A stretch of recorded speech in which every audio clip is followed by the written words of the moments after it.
नूनं विमुष्टमतस्तव मायया ते ये त्वां भवाप्ययय विमोक्षणमन्यहेतोः अर्चन्ति कल्पकतरूं कुणपोपभोग्यम् इच्छन्ति यत्स्पर्शजं निरयेऽपि नृणाम्।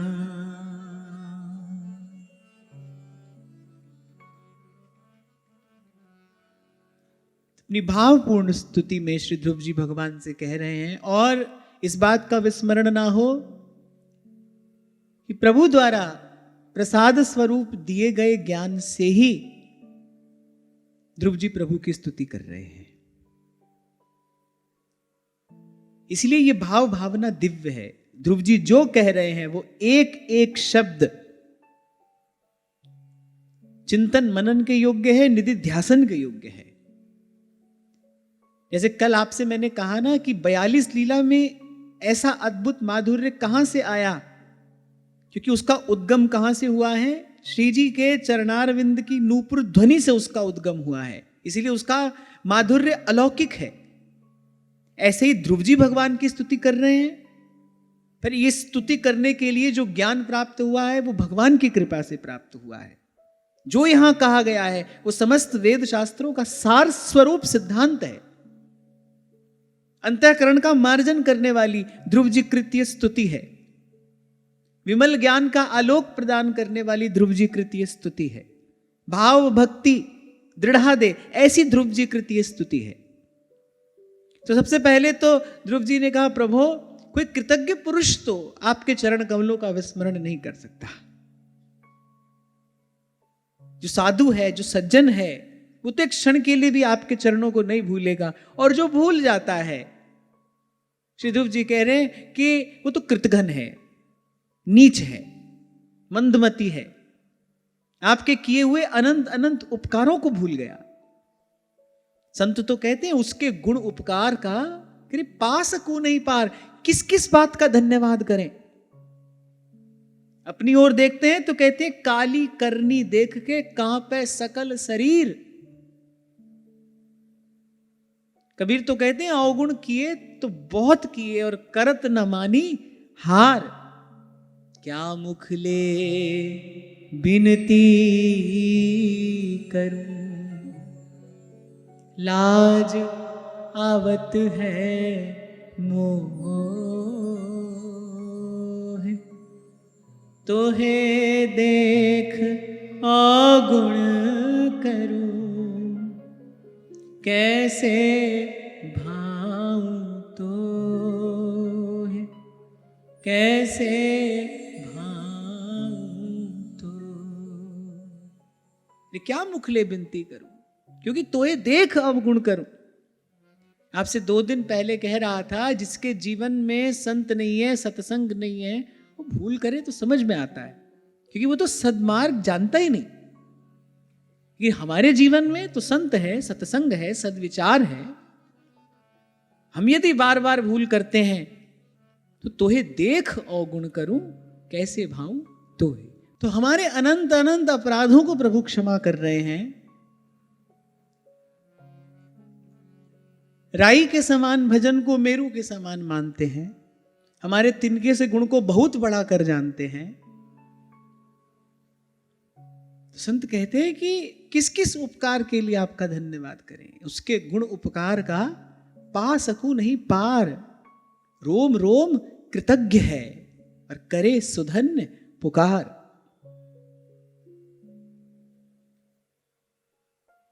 आगे ध्रुव जी बड़ी सुंदर बात कह रहे हैं। कह रहे प्रभु, इन शव तुल्य शरीरों के द्वारा भोगा जाने वाला जो इंद्रिय सुख है, बोले वो तो मनुष्य को नरक में भी मिलता है। पहले ही मैंने कहा, समस्त वेद शास्त्रों का सार स्वरूप सिद्धांत ध्रुव जी ने अपनी स्तुति में कहा है। और ये स्तुति अद्भुत क्यों ना हो, इसका उद्गम भगवान की कृपा से हुआ है।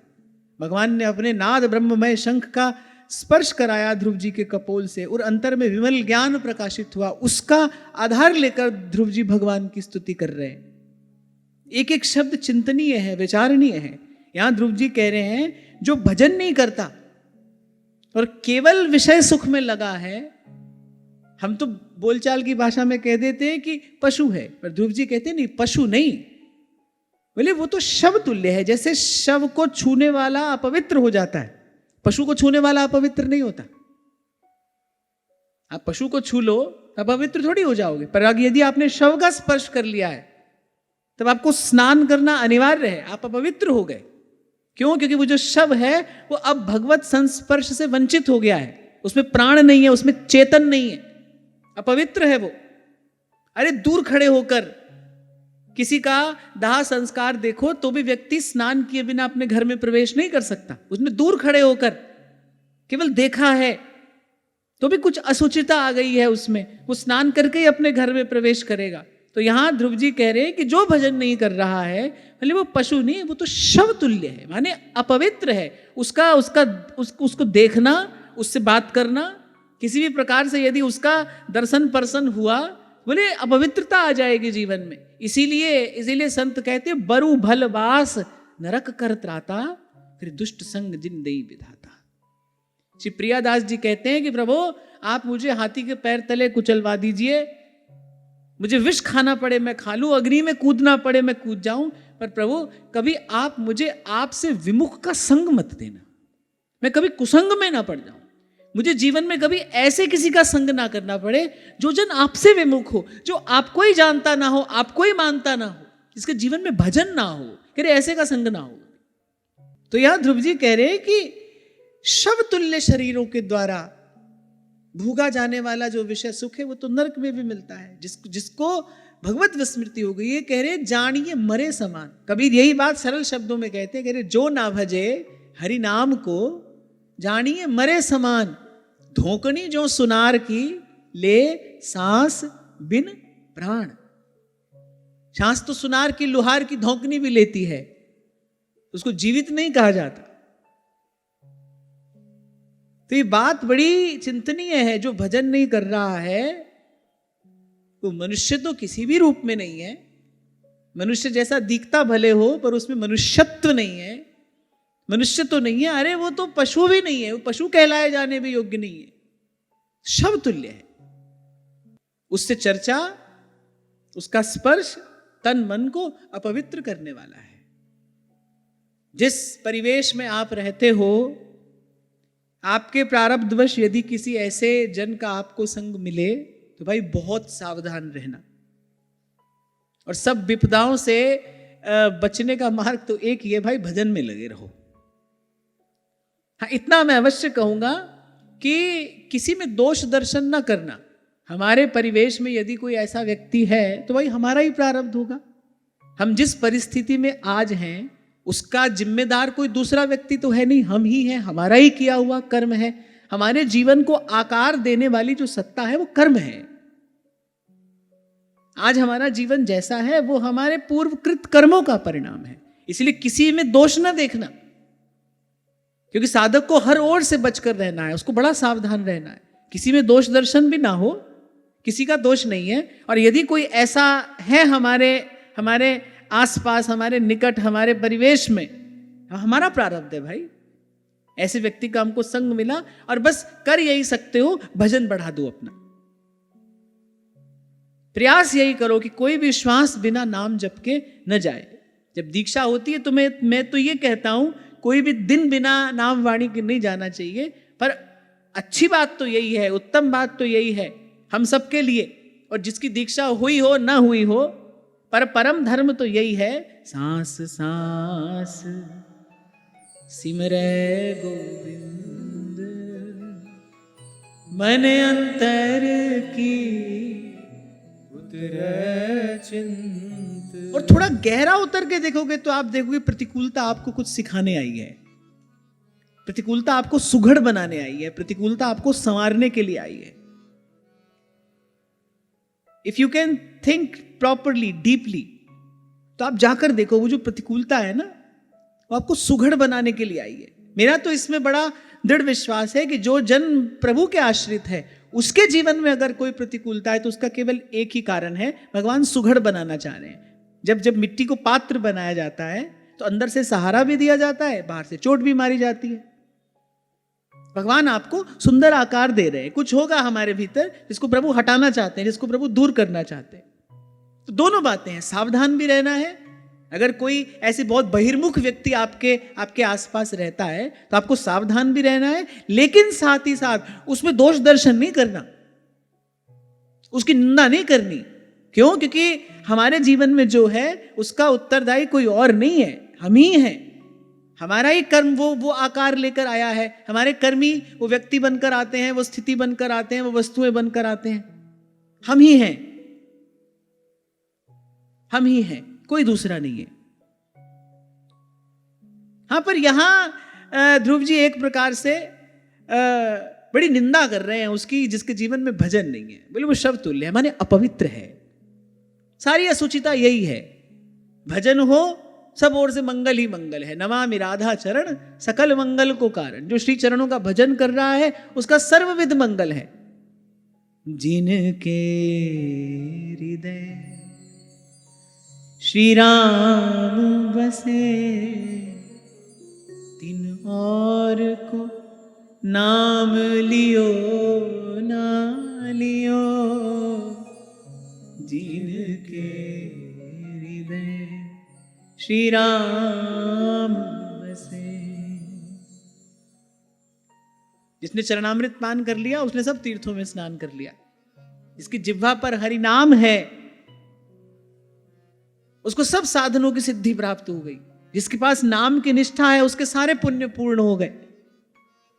इसलिए मैंने कहा यदि कोई ऐसी विपरीत परिस्थिति है भी हमारे आसपास, तो उस परिस्थिति में दोष दर्शन न करते हुए स्वयं को ही उस परिस्थिति का उत्तरदायी मानते हुए बस सावधानी पूर्वक अपना भजन और बढ़ा देना है, अपनी भजन भावना को दृढ़ करना है। क्योंकि वो परिस्थिति आपको भजन में दृढ़ करने के लिए ही आई है, वो आपको परेशान करने के लिए नहीं आई है, वो आपको व्याकुल करने के लिए नहीं आई है। वो परिस्थिति आपको भजन में दृढ़ाने के लिए आई है। जैसे मार्ग यदि फिसलन भरा हो तो हम बहुत संभल संभल कर पग धरते हैं ना, गाढ़ा पग रखा जाता है सावधानी पूर्वक, क्योंकि भाई चलना भी है रास्ते पर। और मार्ग पर यदि फिसलन है तो क्या करेंगे? बहुत संभल संभल कर पग धरेंगे। ऐसे ही यदि हमारे मार्ग में किसी प्रकार की कोई फिसलन है, केवल हमको सावधान करने के लिए आई है। और सावधानी क्या है? दृढ़ता पूर्वक भजन करिए, यही सब प्रकार की सावधानी है। संपन्न नारायण स्मृति ही। देखो भाई, भक्त अनेक हुए, अनेक होंगे। वो अपनी बात अनेक प्रकार से कहते आए हैं, अनेक प्रकार से कहते रहेंगे। लेकिन उन अनेक अनेक भक्तों की अनेक अनेक बातों का सार एक है। भाई भगवान का भजन करिए, बिन हरि भजन न जाहि कलेसा। आज तक संतों ने जो कहा है और आने वाले काल में संत जो कहेंगे, उसका अंतिम परिणाम, उन सब शब्दों का सार यही है। माया को संग त्याग, हरिजू की शरण लाग। जगत सुख मान मिथ्या, झूठो सब साज है। राम सिमर राम सिमर, एही तेरो काज है। राम सिमर राम सिमर। तो फिर यहां ध्रुव जी कह रहे हैं कि अरे भजन के अतिरिक्त जो भी विषय सुख है, बोले वो तो नरक में भी मिलता है। पशु का विषय का भोग नहीं भोगता है। मैं तो कई बार आपसे कहता हूं, जो अल्प सा सुख आपको अपने बढ़िया मखमली बिछौने पर मिलता है, अरे शूकर को वही सुख नाली में विष्ठा का भोग करते हुए मिलता है। आपने तो वो सुख अर्जित करने के लिए बड़ा छल कपट किया है, अर्जित करने के बाद भी आप चिंता में व्याकुल उस शैया पर पड़े हैं। पशु तो उस सब से मुक्त है, उसके जीवन में कोई संग्रह नहीं है, उसके जीवन में कोई कल की चिंता नहीं है। उनका तो कोई बैंक मैंने देखा नहीं आज तक, उनके पास कोई तिजोरी नहीं है, कुछ नहीं है, कल की कोई चिंता है ही नहीं। अगर आप एक बार इस दृष्टिकोण से देखो, हम भी खा रहे हैं पी रहे हैं, वो भी खा रहे हैं पी रहे हैं, हम भी सो रहे हैं जग रहे हैं, वो भी सो रहे हैं जग रहे हैं, हम भी कोल्हू के बैल की तरह पिस रहे हैं, वो भी बेचारे परिश्रम कर रहे हैं। मनुष्य भी संतानोत्पत्ति करता है, वो भी करता है। किसी भी दृष्टिकोण से देखो, कहां भेद है। हम सब कार्य करते हुए चिंता से मरे जा रहे हैं, वहां हमसे एक कदम आगे हैं, वो उनको कोई चिंता नहीं है, कोई चिंता नहीं है उनको। कल कैंसर हो जाएगा, फलानी बीमारी हो जाएगी, ये रोग हो जाएगा, हाय हाय कहां जाएंगे, क्या करेंगे, कोई चिंता नहीं है उनको। खाया पिया सोए जगे मर गए।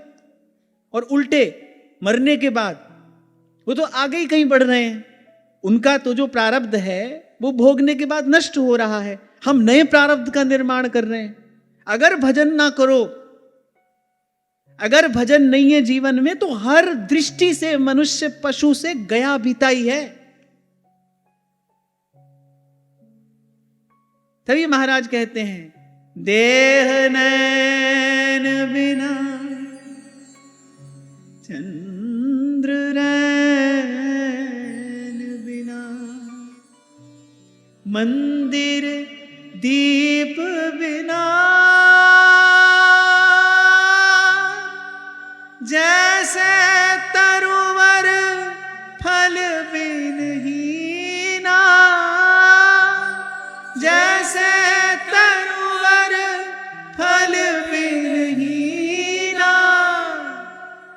तैसे प्राणी हरि नाम बिना, सुमिरन कर ले मना, तेरी बीती जाती उमर, हरि नाम बिना, सुमिरन कर ले मना। देखो बलिहारी है ऐसे संतों की, किस किस प्रकार से प्रयास करके जीव को भजन में लगाते हैं। कभी सोचना तो सही, हम भजन करें उसमें इनका क्या लाभ है। अपना परम सुख छोड़कर इनके जैसा त्यागी और कौन होगा। वो भगवदानंद का त्याग करके आते हैं संसार में, भगवान मिले हैं उनको, उनको भगवत सानिध्य प्राप्त है, वो छोड़कर वो आते हैं संसार में। इसीलिए पलटू साहब कहते हैं, परमारथ के कारण लियो संत अवतार, पर उपकार देह धरणम। संत तो आता ही केवल परोपकार के लिए है, आपके हमारे लिए आए हैं। हम भजन में लगे, हम इस दुख से मुक्त होकर सच्चा सुख पाएं, इसमें उनका क्या स्वार्थ है। कितनी निस्वार्थ सेवा संत करता है। इसलिए भगवान कहते हैं, मोते अधिक संत करी लेगा। ये मुझसे भी बड़ा है, वो मुझसे भी श्रेष्ठ है। सावधान करते हुए कहा भगवान ने, सातम सम मोहि मैं जग देखा। बोले सबको समदृष्टि से देखना, सब में मेरा ही अंश जानकर, बोले सबको समदृष्टि से देखना, पर मोते अधिक संत करी लेखा। यहां एक प्रकार से भगवान कह रहे, बोले संत को हमारे समान नहीं मानना, ना ना वो हमारे समान नहीं है, तो हमसे बड़ा है, हमसे श्रेष्ठ है। भगवान तो अपने अपने धाम में विराजमान है, भक्त चाहे तो वो भी रह सकते हैं। सालोक्य साष्टि सामीप्य सायुज्य सारूप्य सब उनको प्राप्त है, उनका अधिकार है। वो चाहे तो वो भी भगवान के धाम में रहकर खूब मौज कर सकते हैं, उनको क्या आवश्यकता पड़ी है इस विकार से भरे विषम संसार में आने की। हमारे लिए आता है संत। परोपकार देह धरणम,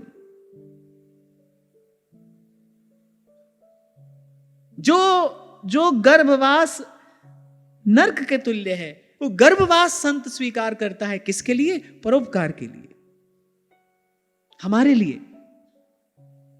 किस किस प्रकार संत लगाते हैं जीव को भजन में। इसलिए भाई हमारी दृष्टि में, मेरे विचार में जीव का उद्धार करने वाला संत के अतिरिक्त कोई नहीं है। भगवान नहीं, संत करता है जीव का उद्धार। हरि तो कुटुंब जाल में घेरी। बड़ा हृदय चाहिए ये बात कहने के लिए। राम तजू पै गुरु ना बिसार, गुरु के संग हरि को ना निहार। इसीलिए कबीर साहब कहते हैं सतगुरु मिला तो सब मिला, नहीं तो मिला न कोई, नहीं तो तुमको कुछ नहीं मिला। मात पिता सुत बांधवा, और ये तो घर घर होए। तुलसी बाबा कहते धन दारा सुत लक्ष्मी, जिसके लिए एक आदमी मरा जाता है। कीर्ति कंचन और कामिनी, लोकेशणा वित्तेषणा पुत्रेषणा। वो कह रहे धन दारा सुत लक्ष्मी, फिर तो पापी के भी होए। संत समागम हरि कथा तुलसी दुर्लभ दोए, ये नहीं मिलता भाई।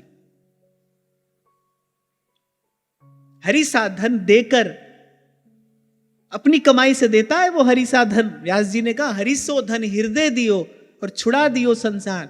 ये तो नियम है। आगे पग रखने के लिए कोई आधार नहीं मिलेगा तो पिछला उठेगा नहीं। संत अपनी कमाई में से देता है अनुभव। संत अपना कमाया हुआ धन आपको देता है। उससे बड़ा निष्काम सेवक भगवान का और कौन होगा? संत से बड़ा निष्काम सेवक और कौन है? उससे बड़ा त्यागी और कौन है? और सब करता है किस लिए?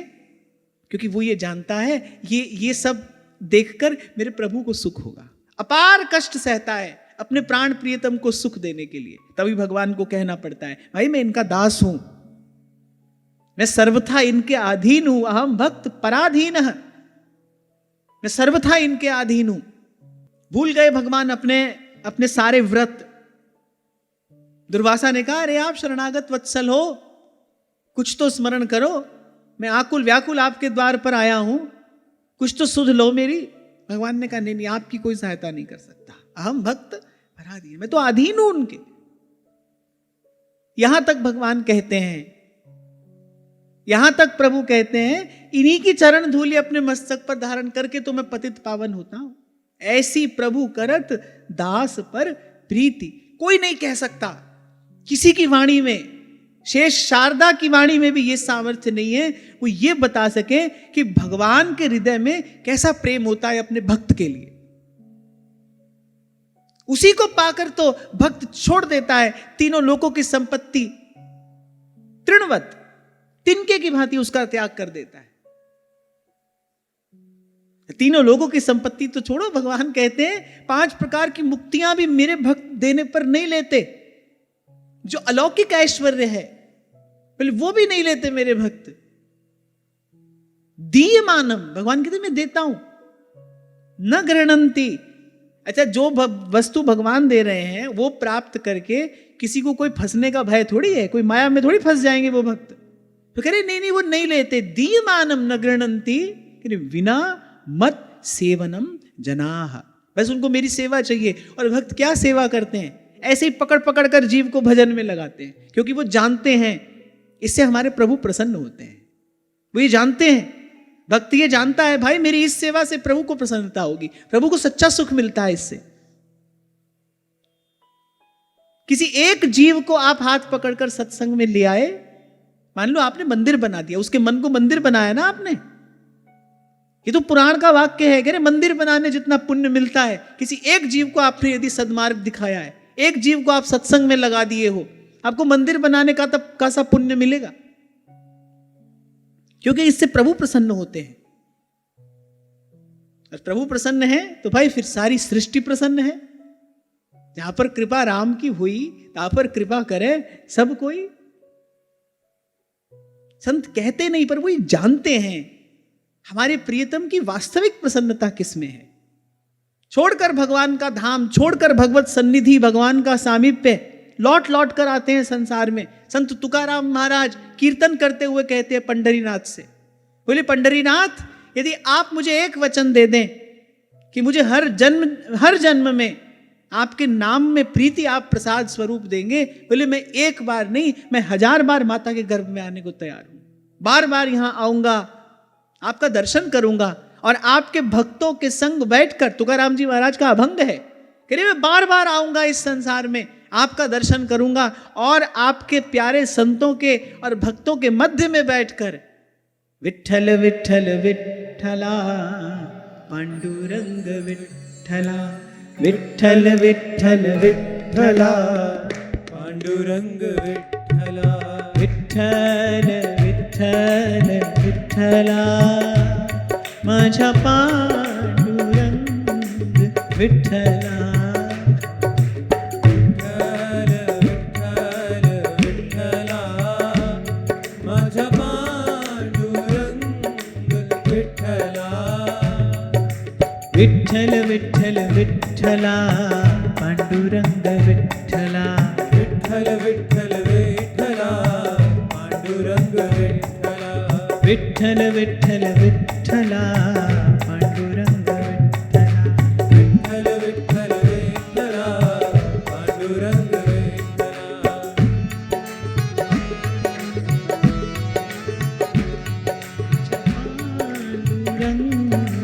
विठ्ठला, विठ्ठल विठ्ठल विठ्ठला माझा पांडुरंग विठ्ठला, विठ्ठल विठ्ठल विठ्ठला पांडुरंग विठ्ठला, विठ्ठल विठ्ठल विठ्ठला पांडुरंग विठ्ठला, विठ्ठल विठ्ठल विठ्ठला पांडुरंग विठ्ठला, विठ्ठल विठ्ठल विठ्ठला पांडुरंग विठ्ठला। तो पहले तो ध्रुव जी ने कहा जो भजन नहीं करते वो तो शव तुल्य हैं, और इसी श्लोक के उत्तरार्ध में श्री ध्रुव जी कह रहे हैं और जो आपके चरण कमलों की उपासना आपकी प्रेमा भक्ति प्राप्त करने के अतिरिक्त किसी और उद्देश्य से करते हैं, बोले प्रभु निश्चित ही उनकी बुद्धि भी आपकी माया के द्वारा ठगी गई है। क्यों? क्योंकि आपके चरण कमलों का भजन तो सदा सदा के लिए इस दुस्तर संसार सिंधु से पार कर देने वाला है। कैसा निरंजन आपका नाम है, ऐसा नाम निरंजन हो। और ध्यान रखना, निरंजन केवल प्रभु का नाम है। निरंजन निष्कलुष, निर्मल, पवित्र। संसार में जो है उसमें अशुद्धि है, उसमें मिलावट है, उसमें मिलौनी है। क्योंकि खरे सोने से तो आप आभूषण बना ही नहीं सकते। माने खरे सोने को आप कोई आकार नहीं दे सकते। आकार देने के लिए, आभूषण बनाने के लिए उसमें थोड़ी सी अशुद्धि मिलानी पड़ती है। 24 कैरेट को 22 कैरेट करना पड़ता है। तो वो जो विशुद्ध सत्व है उसको सृष्टि का आकार देने के लिए कुछ मिलाना पड़ा है भगवान को। इसीलिए यह गुण भी है, दोष भी है। यहां कहीं ना कहीं अशुद्धि है। निरंजन केवल प्रभु का नाम है और उस अलख को लखाने वाला है। प्रभु का रूप कैसा है? अलख है। माने इन स्थूल नेत्रों से देखा नहीं जा सकता। स्वरूप अलख है, नाम निरंजन है। इसलिए महात्मा लोग कहते हैं अलख निरंजन। स्वरूप अलख है, नाम निरंजन है। ऐसा नाम निरंजन होवे जे को मन जाने मन को है, ऐसा नाम निरंजन होवे, ऐसा नाम निरंजन होवे। ध्रुव जी कह रहे हैं प्रभु आपका ऐसा निरंजन नाम पाकर भी जो आपके नाम से, आपकी उपासना से आपके अतिरिक्त कुछ और प्राप्त करना चाहते हैं, बोले निश्चित ही आपकी माया ने बोले उनकी बुद्धि को हर लिया है। वो आपकी माया के द्वारा ठगे गए हैं।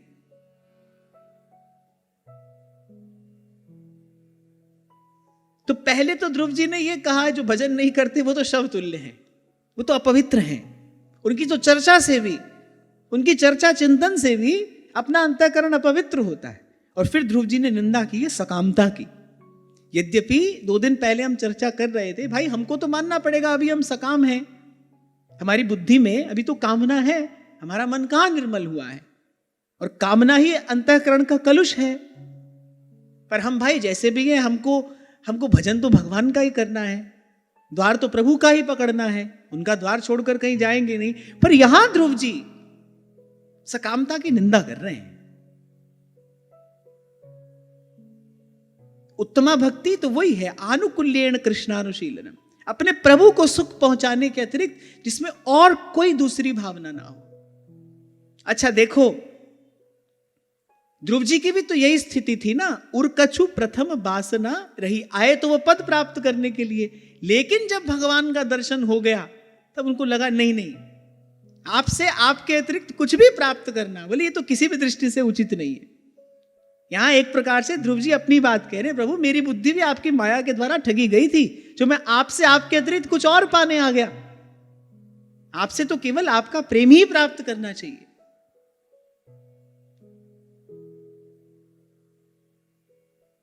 विभीषण जी ने माना ना, बोले हाँ प्रभु, हमारे मन में ये कामना तो थी, उरकछु प्रथम वासना रही, पर उरकछु प्रथम वासना रही, प्रभु पद प्रीति सरित सोबही। ये भी माना हम सकाम थे, और फिर ये भी बता रहे हैं आपके श्री चरणारविंद के भजन से हमारा मन निर्मल हो गया है। उरकछु प्रथम वासना रही, पर प्रभु पद प्रीति सरित सो बही, हमारा अंतःकरण शुद्ध हो गया। विभीषण जी कह रहे हैं वे चाहता तो था कि मैं लंका का राजा बनूं, पर जैसे ही आपका भजन किया, आपका भजन करते करते, आपके चरणों का स्मरण करते करते, बोले वो जो कामना का कलुष था वो धुल गया। भगवान ने कहा सब ठीक है, हम जानते हैं, पर अब ये भेंट तो तुमको हमसे स्वीकार करनी पड़ेगी। अच्छा, और श्री भगवान का शब्द कैसे मृषा हो जाए? भगवान आओ विभीषण कहते, कुछ और कहते, पर भगवान तो आते ही कह दिए आओ लंकेश। अब तो वो भगवान का शब्द है, अब तो किसी प्रकार से मिथ्या हो नहीं सकता। अब तो विभीषण जी को लंकेश होना ही है, और फिर जो वस्तु भगवान दे उसको ले कौन सकता है?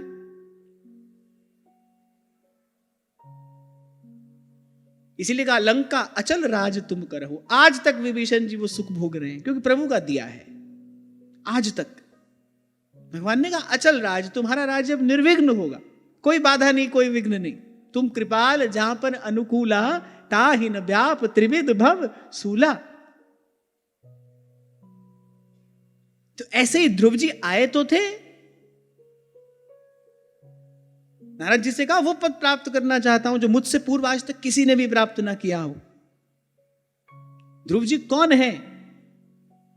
ध्रुव जी के पिता कौन है? उत्तानपाद के पिता कौन है? मनु। मनु के पिता कौन है? ब्रह्मा जी। तो ब्रह्मा जी ध्रुव जी के कौन हुए?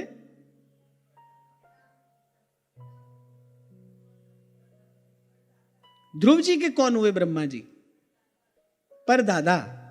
तभी ध्रुव जी ने कहा, बोले जो हमारे दादा परदादा ने भी प्राप्त ना किया हो, माने ब्रह्म पद से भी श्रेष्ठ पद वो प्राप्त करना है मुझे।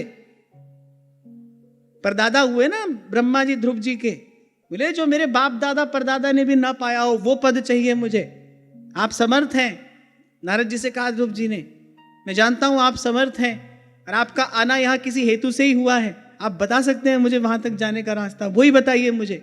अब आए तो वो कुछ और प्राप्त करने थे, कोई भगवान की भक्ति प्राप्त करने नहीं आए हैं। भगवान की भक्ति के लिए तपस्या नहीं की है, वो श्रेष्ठतम पद प्राप्त करने के लिए तपस्या की। लेकिन जब भगवान को देखा, जब भगवान का वो अपरूप रूप देखा, जो भगवान का माधुर्य देखा, भगवान के नेत्रों से बहती वो करुणा ध्रुव जी ने देखी, भगवान के आभा मंडल से प्रस्फुटित होती वो विमल प्रेम की धारा जब ध्रुव जी ने स्पर्श की, तब लगा कि अरे इनसे तो केवल इन्हीं को ही मांगना चाहिए। इसीलिए ध्रुव जी कह रहे हैं, प्रभु आपके अतिरिक्त जो कुछ और चाहते हैं ना, आपसे आपकी उपासना करते हैं, पर आपसे अतिरिक्त कुछ और प्राप्त करने के लिए, अरे यार उनकी बुद्धि तो माया के द्वारा ठगी गई। या ध्रुव जी ने एक प्रकार से अपनी बात ही कही है, हे प्रभु मैं कुछ और मांगने आया था, पर नहीं आपसे मुझे कुछ नहीं चाहिए, आपसे कुछ नहीं चाहता मैं अब। अगले श्लोक में यही कह रहे हैं, या निर्वृतिस्तनुभृतां तव पाद पद्म ध्यानात् भवज्जन कथा श्रवणेन वा स्यात् सा ब्रह्मणि स्वमहिमन्यपि नाथमाभूत् किं त्वन्तकासि लुलितात् पततां विमाना। कहा हे नाथ, आपके श्री चरणों का ध्यान करने से और आपके भक्तों के पवित्र चरित्र श्रवण करने से जो सुख, जो आनंद प्राप्त होता है, अरे बोले वो तो समाधि में पहुंचे निजानंद में स्थित उन ब्रह्म ज्ञानियों को भी प्राप्त नहीं होता। फिर जो सर्वथाई काल के अधीन है, स्वर्ग आदि लोकों का जो सुख है वो काल के ही तो अधीन है, मिलता भी है और समाप्त भी होता है। गीता में भगवान ने सावधान करने के लिए तो कहा, क्षीणे पुण्य मर्त्यलोकम विशंति। भगवान कह रहे गिरा दिया जाता है, धकेल दिया जाता है जीव को, जैसे उसका पुण्य पूरा हुआ, भले वो इंद्र पद पर क्यों ना बैठा हो। अब मान लो किसी ने बहुत पुण्य एकत्रित कर लिया, उसको इंद्र पद मिला, पर वो सावधान रहे, भाई ये समय समाप्त होगा। लेकिन विडंबना यह है कि विषय भोग जब व्यक्ति भोगता है तो वो सावधानी तो नहीं रह पाता। प्रभुता पाए काय मद नाही, वो उन्मत्त होता है। और ये तो आप सब भी जानते हैं, ये तो सबका अनुभव है। दुख की घड़ी बड़ी लंबी होती है, सुख के दिन कब बीत जाते हैं पता ही नहीं चलता। सुख आता है चला जाता है। आंख बंद करे जीव, मनुष्य विचार करे तो उसको सुख के क्षण स्मरण नहीं होते, दुख की घड़ी याद होती है। सुख तो आया और गया, पीछे दुख छोड़ गया। तभी तो उस दिन आपसे कह रहा था, आप फोटो खींच खींच कर रखते हो, एल्बम बनाते हो, एल्बम पे लिखा होता है हैप्पी मेमोरीज। कौन सी मेमोरी हैप्पी होती है भाई? उन सबको देख देख कर ठंडी सांस ही तो भरते हो आप। हाय कितना बढ़िया समय था, देखो एक समय ऐसा था। बच्चे बड़े हो गए, देश विदेश में जाकर अपने काम धंधा में लगे हैं, हफ्ता 10 दिन में एक बार माता पिता का हालचाल पूछ लेते हैं। माता पिता वही हैप्पी मेमोरीज देख रहे हैं। मेमोरी हैप्पी है या उसका अंततः परिणाम उदासी है, दुख है? इसलिए मैंने आपसे कहा था हैप्पी मेमोरी तो केवल भगवान की है, प्रभु का स्मरण ही है जो आपको वास्तविक प्रसन्नता देता है, जो वस्तुतः दुख से मुक्त करने वाला है। वो तो भगवान की याद है, भगवत स्मृति है। तो भले कोई इंद्र पद पर क्यों ना बैठा हो, उसका पुण्य समाप्त होगा, अवश्य होगा। और श्रीमद् भागवत में आगे पंचम स्कंद में कहा गया है, बोले क्यों भक्त लोग कनखी से भी इन स्वर्ग आदि लोकों की ओर नहीं देखते? कहते क्योंकि वहां इतना अधिक सुख भोग है, भगवान भूल जाते। अरे थोड़ा सा सुख यहां संसार का मिल जाए तो भगवत विस्मृति हो जाती है, और वो जो स्वर्ग आदि का जब सुख मिलता है तो भगवत स्मृति कैसे बनी रहेगी? तो भक्त कहते हैं कि भाई हमको तो कनखी से भी इस ओर नहीं देखना, कोई हमसे इसकी चर्चा भी ना करे। महाप्रभु करें अलम विषय वार्तया नरक कोटि विभत्सया, इसकी बात भी मत करो हमसे। तो यहां ध्रुव जी कह रहे हैं कि प्रभु आपके श्री चरणारविंद के भजन में जो सुख है, आपके भक्तों का पवित्र चरित्र श्रवण करने में जो सुख है, यहां ध्रुव जी वस्तुतः भागवत की बात करें। भागवत में क्या है? भागवत में भगवान का नहीं, भगवान के भक्तों का चरित्र है। भक्त चरित्र के कारण ये भागवत है। अगर ये भगवान का चरित्र होता तो इसका नाम भगवत होता, पर ये भागवत है, ये भगवान के भक्तों का पवित्र चरित्र है। इसमें केवल सत्संग ही तो है, आद्योपांत। इसका आरंभ भी सत्संग से हुआ है, जगह जगह महिमा भी सत्संग की कही गई है, इसका विश्राम भी सत्संगति में ही है। ऐसे तो श्रीमद् भागवत में ज्ञान भक्ति वैराग्य तीनों है, पर कोई कहे ना एक शब्द बताइए श्रीमद् भागवत का सार एक शब्द में कहिए तो सत्संगति है। सत्संगति मुद मंगल मूला, सोई सब सिद्धि सब साधन फूला।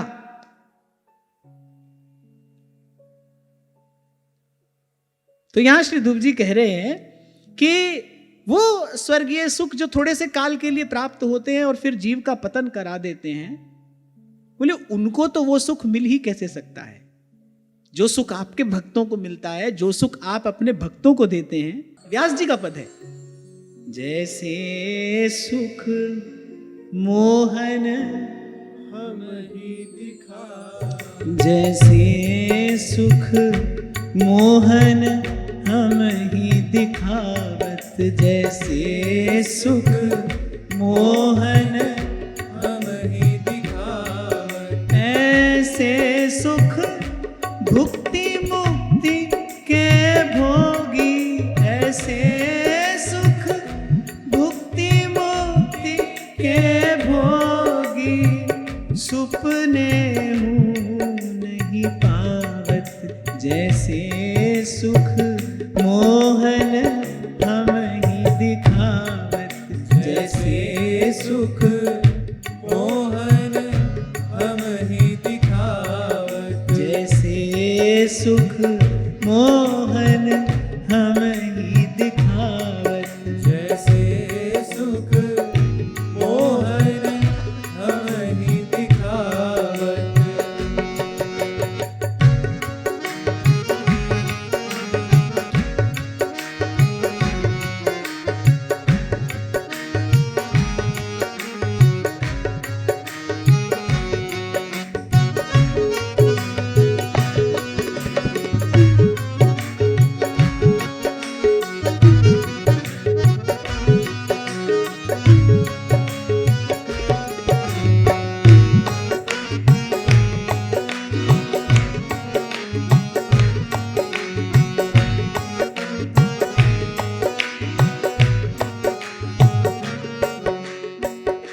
तभी तो पहले तो उद्धव जी थोड़ा घबराए, बोले प्रभु आप जा रहे हैं कैसे रहेंगे।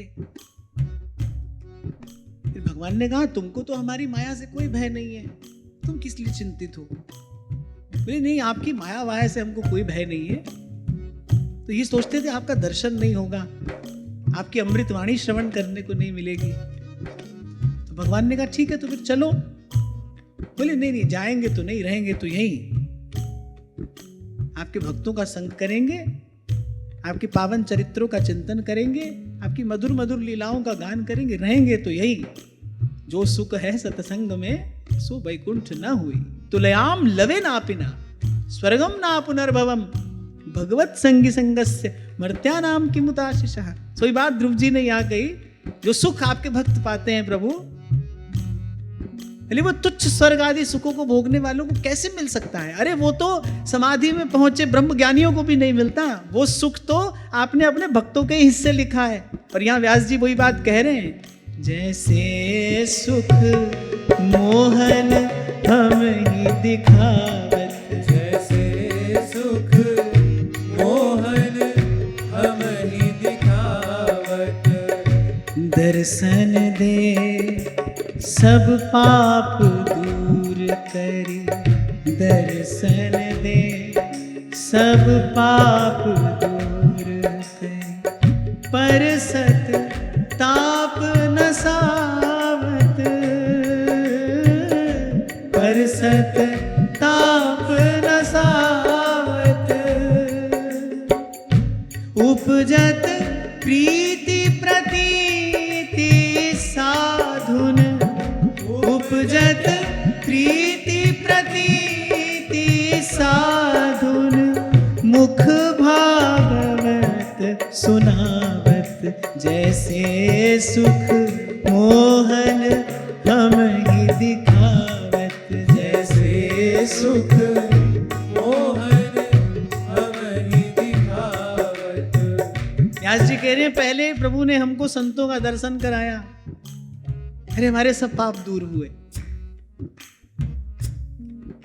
करे दर्शन दे सब पाप दूर कर, तो करे परसत ताप न सावत। संतों की वाणी ने, उनकी दृष्टि ने, उनके आभा मंडल से निकलने वाली उन भगवदीय किरणों ने हमारा स्पर्श किया, करे हमारे सब ताप दूर हुए, तन मन प्राण शीतल हो गए सच्चे संत की शरण में, और बैठ मिलो विश्राम। करे दर्शन दे सब पाप दूर करी, परसत पाप नसावत। और फिर संतों ने हमको जो भागवत सुनाई, उपजत प्रीति प्रतीति, उपजत प्रीति प्रतीति साधुन मुख, उपजत प्रीति प्रतीति साधुन मुख, श्री भागवत सुनावत जैसे सुख मोहन हम ही दिखावत, जैसे सुख मोहन हम ही दिखावत, जैसे सुख मोहन हम ही दिखावत, जैसे सुख मोहन हम ही दिखावत।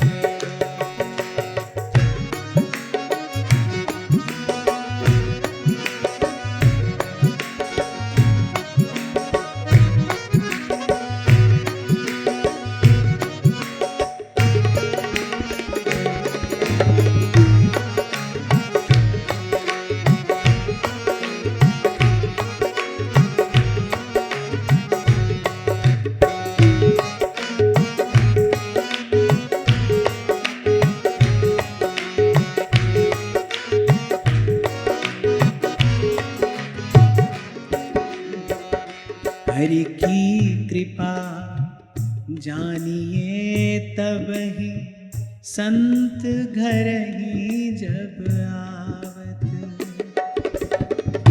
हरि की कृपा जानिए तब ही संत घर ही जब आवत,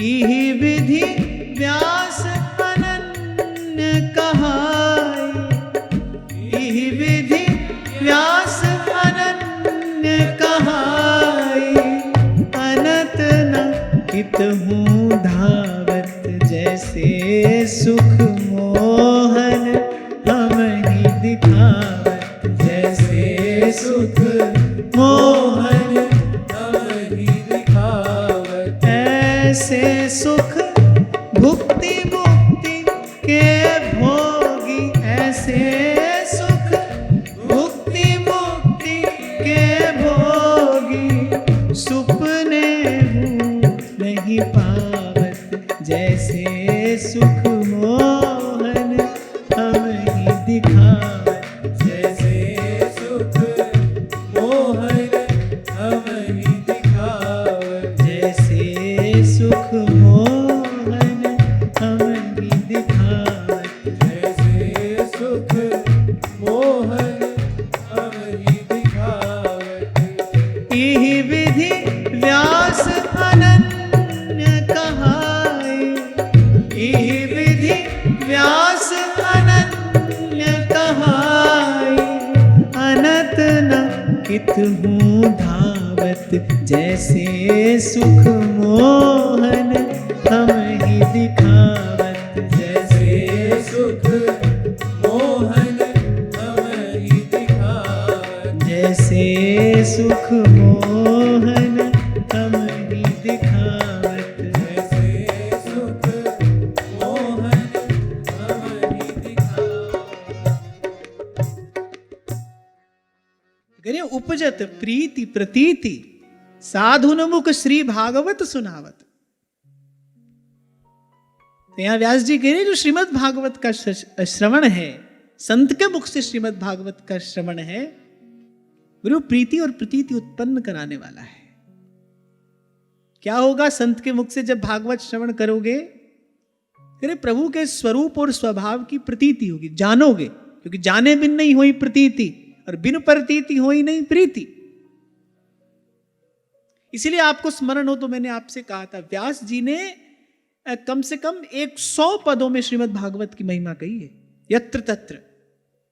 और व्यास जी की वाणी से तो यह भी ज्ञात होता है कि व्यास जी के समय में जब कहीं संत मिलन होता था तो निश्चित होता था भाई प्रसाद में श्रीमद् भागवत की कथा श्रवण करने को मिलेगी।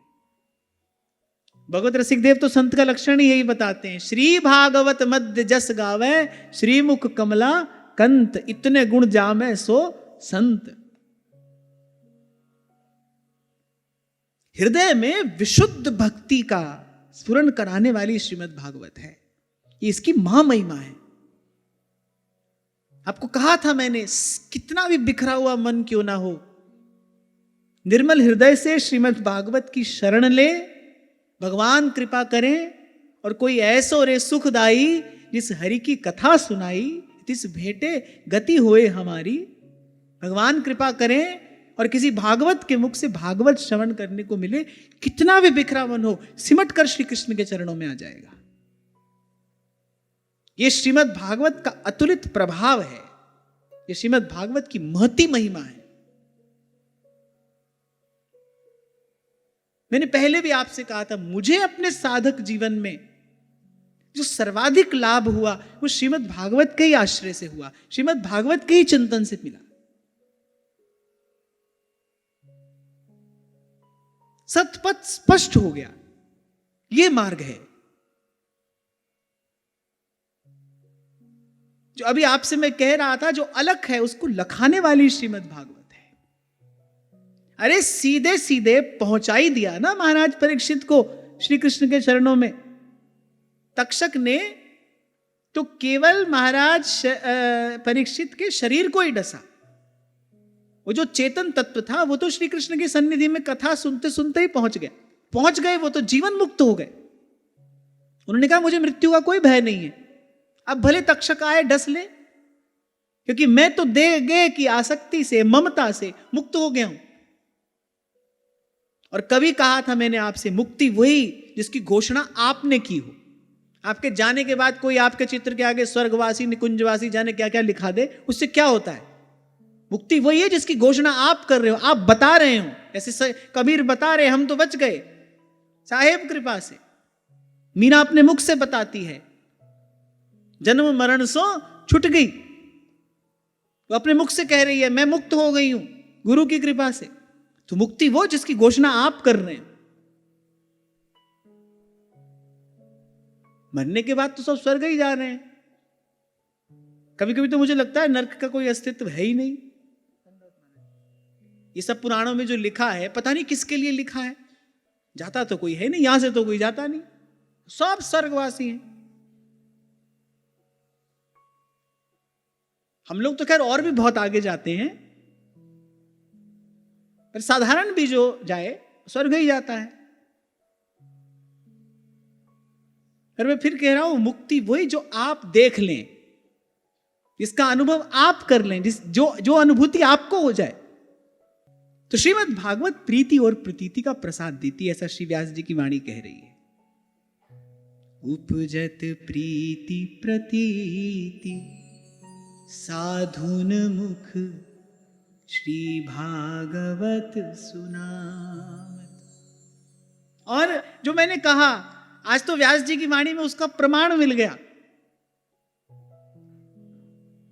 मैं भी जो कहता हूं वो संत की कृपा प्रसादी है। जो अभी आपसे मैं कह रहा था ना, कितना भी बिखरा हुआ मन हो, यदि सच्चे हृदय से श्रीमद् भागवत की शरणागति ग्रहण करे। श्रीमद् भागवत श्री कृष्ण है, श्री कृष्ण शरणम मम। सच्चे हृदय से श्रीमद् भागवत की शरणागति ग्रहण करे, भगवान कृपा करें और भागवत के मुख से भागवत श्रवण करने को मिल जाए।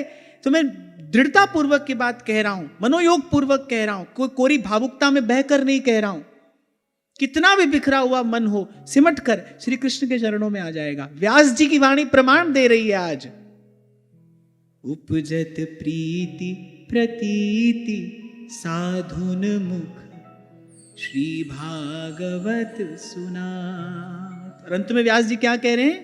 इहि विधि व्यास अनन्य कहाए, इहि विधि व्यास अनन्य कहाए। अरे इन्होंने हमको श्री कृष्ण के चरणों का अनन्य मधुकर कर दिया। इहि विधि व्यास अनन्य कहाए, इहि विधि व्यास अनन्य कहाए।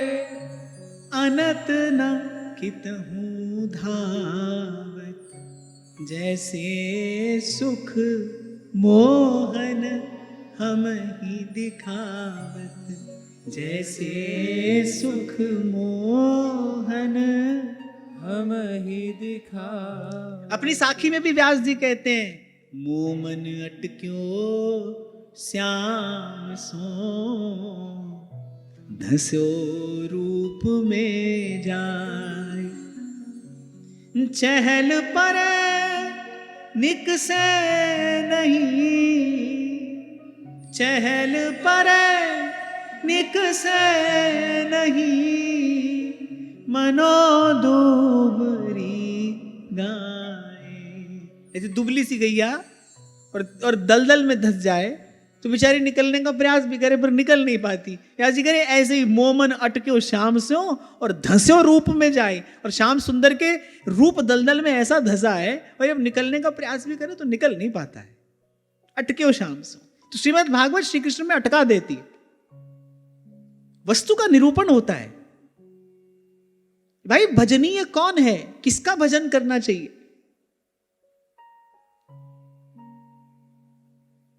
हमको ऐसे बहुत दूर की जानकारी है भगवान का भजन करना चाहिए,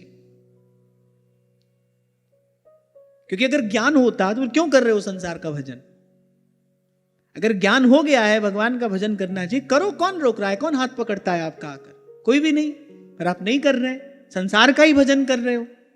क्यों? क्योंकि दूर की जानकारी है, भगवान का भजन करना चाहिए। अभी प्रीति और प्रतीति का अभाव है, और वो प्रीति और प्रतीति व्यास जी कह रहे हैं प्रभु ने हम पर कृपा की, ऐसा अद्भुत सुख प्रभु ने हमको सत्संग का प्रदान किया, संतों के मुख से हमको भागवत सुनवाई। उपजत प्रीति प्रतीति करे साधुन मुख श्री भागवत सुनावत। और यही विधि व्यास अनन्य कहाए, अनत न कितहु धावत। हाँ, एक बात मैं आज की परिस्थिति का विचार करते हुए अवश्य कहूंगा, इसलिए मैंने कहा पहले सच्चे हृदय से श्रीमद् भागवत की शरणागति ग्रहण करें। श्री जी तमरी शरण वल्लभ तमरी शरण, श्री जी तमरी शरण वल्लभ तमरी शरण, गिरिराज धरण, श्री जी तमरी शरण, श्री गिरिराज धरण, श्री जी तमरी शरण। श्री कृष्ण कृपा करें, श्री कृष्ण कृपा करें। क्यों? क्योंकि ये वस्तु तो उनका निज धन है। वो अपने किसी निज जन के मुख से, भागवत के मुख से भागवत श्रवण कराएं तो प्रीति प्रतीति उत्पन्न हो, समझ आ जाए, बोध हो जाए, ज्ञान हो जाए और अंतर में प्रकाश हो जाए, भजनीय भगवान है। इसलिए महत्वपूर्ण ये है कि भागवत के मुख से भागवत श्रवण करने को मिले। कह रहा था मैं 2 दिन पहले आपसे कि आज तो भाई सारा ज्ञान आपको पॉडकास्ट में ही मिल जाता है। क्यों आप शास्त्र की शरण में जाओगे? क्यों आप सच्चा संत ढूंढोगे? क्या आवश्यकता है आपको गुरु की सेवा करने की? सारा ज्ञान तो आपको पॉडकास्ट में मिल रहा है। मन घड़ंत बेसिर पैर की बातें वहां लोग बना बना कर कहते हैं। कितनी विकृति समाज में आ रही है और कितनी तीव्र गति से आ रही है, कितनी तीव्र गति से सांस्कृतिक मूल्यों का ह्रास हो रहा है। अरे मुझे लगता है जो बुद्धिमान लोग हैं, जो अपने आप को बुद्धिमान समझते हैं, यदि आप बुद्धिमान हैं, आपके पास विचार करने की शक्ति है, आपके पास चिंतन करने की शक्ति है, आप मनन कर सकते हैं, तो फिर ठीक प्रकार से चिंतन मनन करके समाज को सही दिशा दीजिए ना। एक होता है धर्म के अनुकूल अनुरूप स्वयं को बनाना, और एक होता है धर्म को अपनी सुविधा के अनुसार किसी भी सांचे में ढाल लेने का दुष्प्रयास करना। आपको एक छोटा सा उदाहरण दिया था मैंने। एक फ्रेंच व्यक्ति है, अब उसको यदि महामृत्युंजय का अनुष्ठान करना है तो आप उसको संस्कृत सिखाओगे या महामृत्युंजय मंत्र उसको फ्रेंच में लिख कर दे दोगे? भाई अगर उसको मंत्र सिद्ध करना है तो मंत्र सिद्धि के लिए जो सीखना समझना पड़ेगा वो तो उसको सीखना समझना ही पड़ेगा, उतनी साधना तो उसको करनी ही पड़ेगी। सदग्रंथ की चर्चा आपको करनी है तो भाई उसकी आचार्यों द्वारा प्रतिष्ठित एक मर्यादा है ना, एक मर्यादा है। आप यहां बैठे हैं, मैं यहां बैठा हूं, कोई ऐसा नहीं कि मैं आपसे श्रेष्ठ हूं या आप किसी बात में मुझसे हीन हैं, पर भाई ये आचार्यों की एक मर्यादा है कि जो कहने वाला होगा वो इस प्रकार बैठेगा, सुनने वाला इस प्रकार बैठकर श्रवण करेगा। हम तो केवल उस लगाए हुए वृक्ष का सिंचन कर रहे हैं। नहीं तो ऊंचे स्थान पर बैठने से कोई ऊंचा थोड़ी हो जाता है। कौवा मंदिर के गुंबद पर चढ़कर बैठ जाए तो कोई हंस थोड़ी हो जाता है। पर ये तो एक व्यवस्था है, ये परंपरा का सम्मान मात्र है। पर लेकिन जो है वो तो है, और उसको मुझे लगता है सबको मान्य करना चाहिए, सबको उसका आदर करना चाहिए। और मुझे लगता है कि आपको, हमको, सबको इसका विचार करना चाहिए। यही धर्म हमको सच्चा सुख प्रदान करने वाला है। इस धर्म के प्रति हमारा कुछ कर्तव्य है। इस धर्म की मर्यादा के लिए हमको कुछ भी करना पड़े, हमको करने से पीछे नहीं हटना चाहिए। कुछ कर्तव्य है हमारा इस शास्त्र के प्रति, जिसके आश्रय में बैठकर हम इतना सत्संग का सुख पा रहे हैं। भाई, इसकी मर्यादा की रक्षा ये हमारा अनकहा उत्तरदायित्व है। हमको सावधान रहना चाहिए और कभी भूल से भी इनके प्रपंच में नहीं पड़ना चाहिए, भूल से भी। आचार्यों ने अनेक बार अपने जीवन का बलिदान देकर इस सत्संग की परिपाटी को, इस धर्म को, इस सनातन धर्म के सिद्धांत को सुरक्षित रखा है। और एक बात कहकर मैं आगे बढ़ता हूं कि जिस वृक्ष को हमारे पूर्वजों ने अपने रक्त से सींचा हो, कम से कम उस वृक्ष की लकड़ी हमको अपने घर का चूल्हा जलाने के लिए तो नहीं काटनी चाहिए। केवल अपने थोड़े से स्वार्थ के लिए हमको इस मर्यादा से छेड़छाड़ तो नहीं करना चाहिए।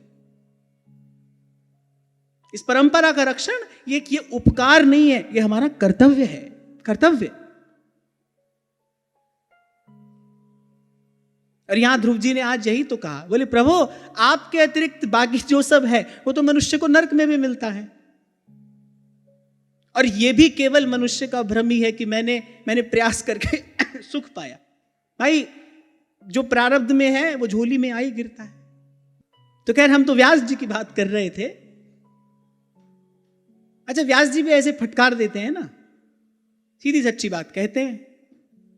प्यार से कहने की हो तो प्यार से कहते हैं, फटकार के कहने की हो तो फटकार के कहते हैं। तो खैर, व्यास जी अंत में ये कह देते हैं। और कल ही मैंने आपसे कहा था, एक श्रुति शास्त्र सम्मत सिद्धांत है, एक संतों की वाणी है, वो दोनों एक ही है। संतों ने जो कहा है अपनी वाणी में, वो श्रुति शास्त्र सम्मत सिद्धांत ही कहा है। परंतु कहीं कहीं पर संतों ने वो भी जाना है जहां वेद शास्त्र की गम नहीं है, जहां वेद शास्त्र नहीं पहुंचा है, पर वो संतों ने जाना है। वो रहस्य आपको संतों की वाणी में मिलता है। और संत वाणी का एक तो ये अद्भुत गुण है ही कि वो वेद शास्त्रों का जो क्लिष्ट सिद्धांत है, वही बात संत सरल करके कह देते हैं। अब यहां ध्रुव जी ने जो इस श्लोक में कहा, वो व्यास जी ने कितने मधुर शब्दों में कहा। जैसे सुख मोहन हम ही दिखात, जैसे सुख मोहन हम ही दिखावत। अगर आप ध्यान से पढ़ो तो इसी श्लोक की व्याख्या व्यास जी इस पूरे पद में कर रहे हैं।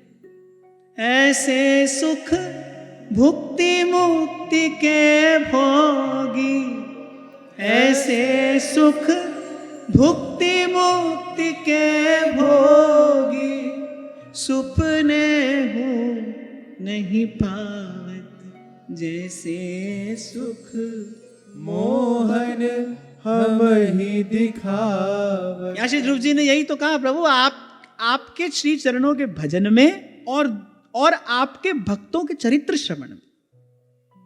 ध्रुवदास जी, श्री ध्रुव जी भजन की रीति बता रहे हैं। क्या हो हमारे जीवन में सतत निरंतर भक्त चरित्रों का श्रवण हो। इसीलिए श्री प्रियादास जी भक्तमाल की टीका करते हुए कहते हैं, बिना भक्तमाल भक्ति रूप अति दूर है। और इसका तो भाई हमने अपने साधक जीवन में खूब निकट से अनुभव किया।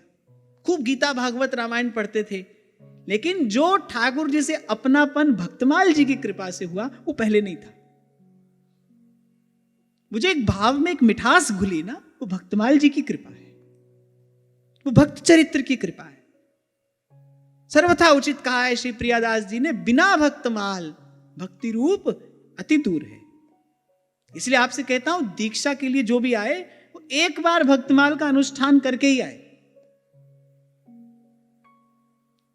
एक बार उस धारा में गोता लगाकर ही आना चाहिए। प्रीति प्रतीति उत्पन्न कराने वाली भक्तमाल है। अच्छा देखो, अन्यान्य सदग्रंथों से भगवान के स्वरूप की प्रतीति होती है। भगवान का ऐश्वर्य लिखा है, भगवान के स्वरूप की प्रतीति होती है। और हमने देखा भक्तमाल जी के आश्रय से, श्री भक्तमाल जी के चिंतन से प्रभु के स्वभाव में प्रीति होती है।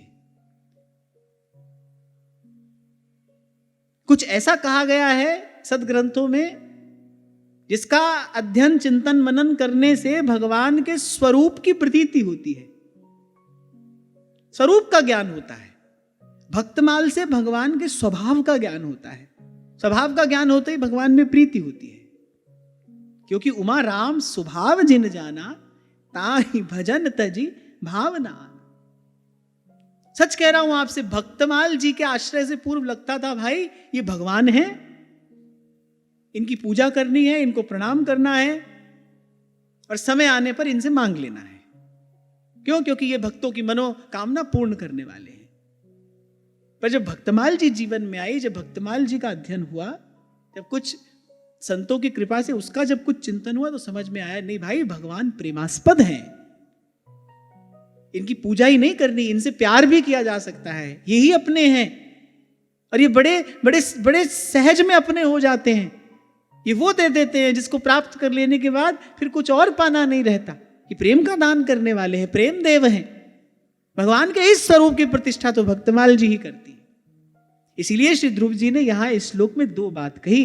बोले प्रभु, एक तो आपके चरण कमलों का भजन, और मुझे लगता है भाई चरण कमलों का भजन भी भक्त की कृपा से होता है, और उस भजन में निरंतरता भी भक्त की कृपा से ही बनी रहती है।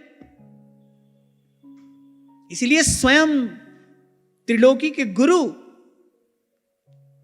भगवान के राज्याभिषेक का दर्शन कर रहे हैं, आनंद में भरकर कहते हैं, बार बार वर मांगी हूँ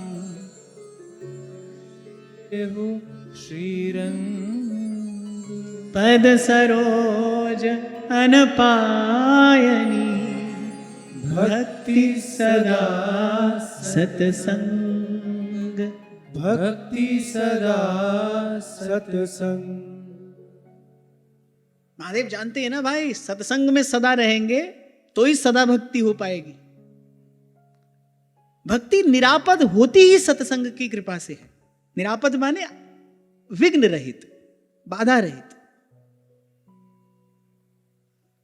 नहीं तो काल, कर्म और युग धर्म के कारण भजन में अनेक अनेक विघ्न बाधाएं उपस्थित होती हैं।